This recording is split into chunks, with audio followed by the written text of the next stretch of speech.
CJ ચાવડાએ વર્ષો સુધી કોંગ્રેસમાં પતંગ ચગાવ્યો, છેલ્લા કેટલાક સમયથી બીજેપીમાં આવ્યો, કેસરી ખેસ ધારણ કર્યો અને આ ચાવડા સાહેબે પતંગ પણ કેસરીઓ જ પસંદ કર્યો.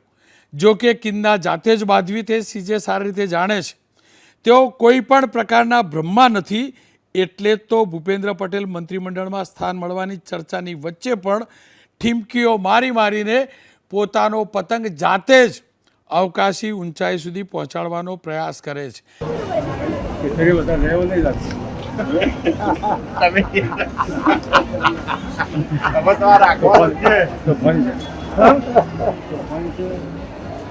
સીજે સારી રીતે જાણે છે કે આજુબાજુમાં પતંગ ચગાવનારા ભાજપવાળા જ છે અને મહા મહેનતે ઊંચો કરેલો પતંગ કોઈ ભાજપનો જ નેતા ન કાપી જાય તેનું તેઓ ધ્યાન રાખે છે.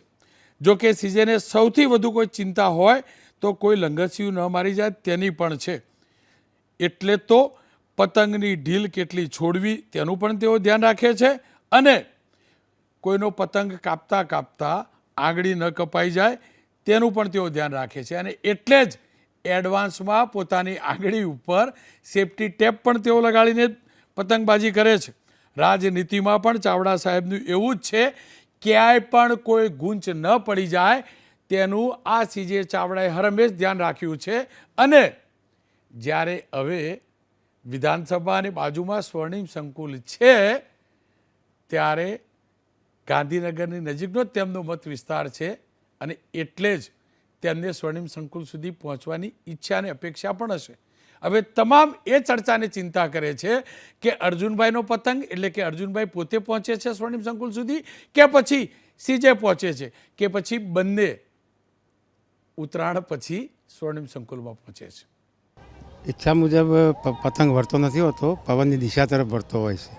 અને આપ જુઓ છો કે અત્યારે આ જે પતંગ છે એ અત્યારે જે પવન ગુજરાતમાં ફૂંકાઈ રહ્યો છે એ બાજુ જ બધા લગભગ ઉડતા હોય છે અને પછી એના પેચ પણ થતા હોય છે. કેટલાક કપાતા હોય છે, કેટલાક ગોથા ખાતા હોય છે, કેટલાક પવનની સામે ઝઝૂમતા હોય છે. પહેલાં વિપક્ષના પવનમાં મહેનત કરીને પતંગ ઉડાડતા હતા, હવે સત્તાના પવનમાં ઉડાડે. વિપક્ષના પવનમાં પણ મહેનત કરવી પડતી હતી, કારણ કે એ પણ પવનની ઉલટી દિશામાં ચાલતું પડતું હતું, એટલે વધારે મહેનત કરવી પડતી હતી. ગઈ વખતની ઉત્તરાયણ એ છેલ્લી ઉત્તરાયણ હતી પવન સામેની. આ વખતની ઉત્તરાયણ હું પવન સાથેની કરી રહ્યો છું. આવતી ઉત્તરાયણ અમે એવું માનીએ કે હું એમ કહી શકું કે મંત્રી સીજે ચાવડા અને મિત્રો કહી શકે કે મંત્રીજી આ હાઈકમાન્ડ અને ગુજરાત અને દેશનું હાઈકમાન્ડ પ્રધાનમંડળનું વિસ્તરણ કરવું, ક્યારે કરવું, કોને લેવા કોને ન લેવા એમના હાથની વાત છે. પરંતુ પ્રધાનમાં હોઈએ કે ન હોઈએ, પ્રધાનમંડળમાં હોઈએ કે ન હોઈએ, જ્યારે સરકારની સાથે છીએ ત્યારે દરેકે દરેક ડિપાર્ટમેન્ટમાં જે સાચા કામ હોય છે એ અત્યારે કરે જ છે. એક ઈચ્છા તો હોય ને, એક અરમાન તો હોય ને. તમે કીધું ત્યાં અધૂરું હતું, એટલે દરેક વ્યક્તિને એવા અરમાન હોય કે પ્રધાનમંડળમાં જોડાવું, હું કાલે ઉઠીને આગળ વધું, દેશના રાજકારણમાં જવું, એ દરેકને હોય છે. પરંતુ એને કેવા સમીકરણો છે, કયા સંજોગો છે, કયા પક્ષમાં છે, કોની સાથે સંકળાયેલો છે, એ વખતનું વાતાવરણ શું છે, આ બધું કારણોભૂત થતું હોય છે. ને નસીબ સૌથી અગત્યનું, પોતે કરેલા કર્મનો જ્યારે બદલો મળતો હોય છે ગીતાના શ્લોકની જેમ, ત્યારે એ નસીબ પણ એનું કેવું આગળ કામ કરે છે એ પણ કામ ભજવે છે. સીજે મેં તમને પતંગ ઉડાડતા જોયા, ઘણા પતંગ કાપતા જોયા. તમારી ખેંચ બહુ સારી છે. અત્યાર સુધી વિધાનસભામાં ખેંચ મારતા હતા, હવે ઢીલ દેવી પડે છે એવું છે? નહીં, કોઈ વખતે ખેંચ મારવાનો વખત આવે, કોઈ વખત પતંગ ઉડાડવાનો વખત આવે અને કોઈ વખત ફિરકી પકડવાનો વખત પણ આવે. અને બધા જ વખત આપણે અજમાવી જોઈએ ને એમાં ઊભા રહીએ તો જ પતંગ અને ઉત્તરાયણની મજા આવે. એ તો સારું છે કે અત્યારે તો આપણે સારી પોઝિશનમાં છીએ, નહીંતર પતંગ લૂંટવાનો પણ વારો આવે. હું વિધાનસભાની ભારતીય જનતા પાર્ટીની જે સીટો છે એના સંદર્ભમાં પૂછી રહ્યો છું. પવન વધારે છે, પતંગ સાચવવો અઘરો પડે અને એટલે જ કદાચ તમે પતંગ ઉડાડતા પહેલાં હાથે કવર કરી લીધો. આજે પવન વધારે છે, પવન વધારે હોય ત્યારે પતંગ ચગાવવો અને આકાશમાં ટકાવી રાખવો અને લાંબા સમય સુધી ઉડાડવો મુશ્કેલ પડે, એ વાત સાચી છે. એટલે એ રહેવાનું. અને છતાંય તમે જોશો કે પતંગ તો ચડે જ છે ને, હરીફાઈ વધારે થાય અને ઉડતા આકાશમાં ઉપર જાય એ પહેલાં કાં કપાઈ જાય, કાં ગોથા ખાય, એ બધું થતું હોય છે. વાત સાચી છે તમારી, પરંતુ રાહ જોવી પડે. હમણાં પવન અત્યારે ઝડપથી ચાલી રહ્યો છે, પણ હમણાં અડધો કલાક પછી શાંતિથી પવન શાંત ગતિએ ચાલશે. એટલે કોઈપણનો પવન જ્યારે પૂરજોશથી ચાલતો હોય ત્યારે પૃથ્વીના ભ્રમણની સાથે પવનની દિશાઓ પણ બદલાય અને પવનની ઝડપ પણ વધતી ઘટતી થતી હોય છે.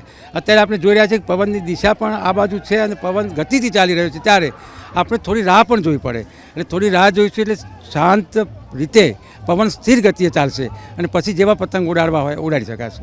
સીજે છેલ્લો સવાલ, અત્યાર સુધીની ઉત્તરાયણ તમે કરી અને આ ઉત્તરાયણ કરી, પતંગ કપાઈ જવાનો ડર હજી એટલો ને એટલો છે કે અત્યારે થોડી રાહત થઈ? પતંગ કપાવાનો તો ડર છે નહીં, કારણ એટલા માટે કે જેટલા પતંગ લઈને બેસીએ છીએ, કોઈ 20 લાવે છે, કોઈ 25 લાવે છે, કોઈ 30 લાવે છે, કોઈ 50 લાવે છે, જેટલા પતંગ લઈને બેઠા હોય એ તમામ લોકો સાંજે બધા લગભગ પતંગ કપાઈ જતા હોય છે. બધા જ સમય આવે એટલે બધાના પતંગ કપાઈ જતા હોય છે. આમ તો છેલ્લો સવાલ હતો પણ એક સવાલ કરી લો, પતંગ ચગાવવાની અંદર પેલા લંગસ નાખવા વાળું એ હતું, આવો અનુભવ ક્યારેય થયેલો? લંગસ આવેલું? લંગસ નાખવાવાળા અને ખાસ કરીને લંગસ બહુ લાંબા સમય સુધી ચાલતા હોય છે. ઉત્તરાયણ ગયા પછી લંગસવાળા તો 10-15 દિવસ સુધી હરતા ફરતા હોય છે અને લંગસ નાખતા હોય છે.